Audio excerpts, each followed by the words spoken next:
Hello and welcome to two little rust tutorials. Using the products just displayed, or any orange and browns, it's just a simple task of getting a sponge, dipping it in the paint and getting rid of the excess, and then randomly applying it to the surface you want to be rusted. I generally start with the dark colours first and work my way up to the lighter colours.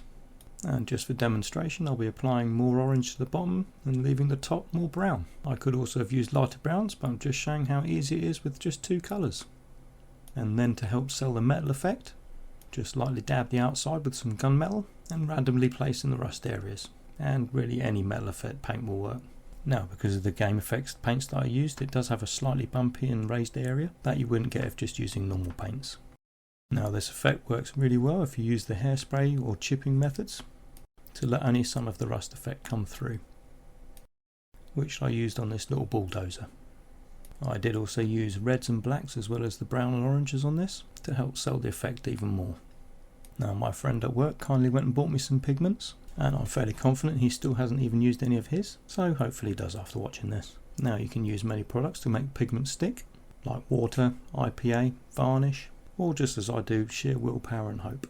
But today I'll be using airbrush thinner.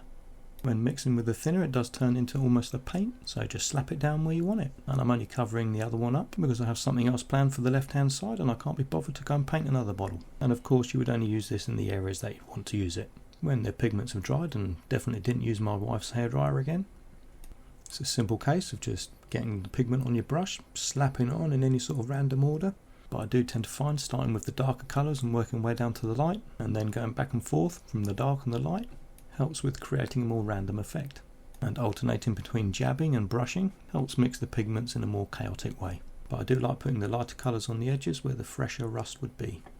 You could call this technique done by now, but if you wanted to pick up the model, you'd only get it all over your fingers and pretty much just rub it all off. And I found using varnish only dulls the colours. So after spending an age cleaning, because this stuff literally gets everywhere and anywhere, including my lungs, I find spraying the area with a little bit of water, and just for reference, nowhere near as much as what I just did. I could have been done after the second pump pretty much. See, that's the pressure of recording yourself.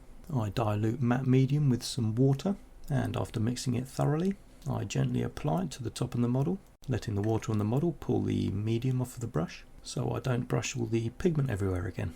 After which I can then pick up the pigment delicately with my paintbrush. Being careful not to sneeze or breathe out, I can then gently tap my finger or brush to release the pigment and let it rain on top.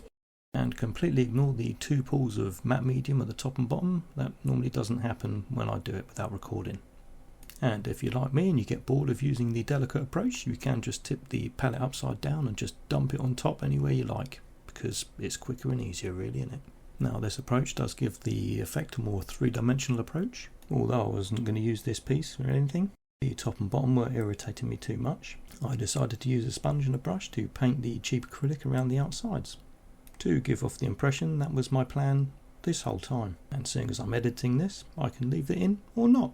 I don't know really yet. We'll soon find out when I watch it back. Now because the matte medium has secured the pigments down, it is touch worthy, but putting a varnish on top would help if it's not going to be a display model. But this time the varnish won't wash out or dull down the pigment colours. Well, thanks for watching and have fun.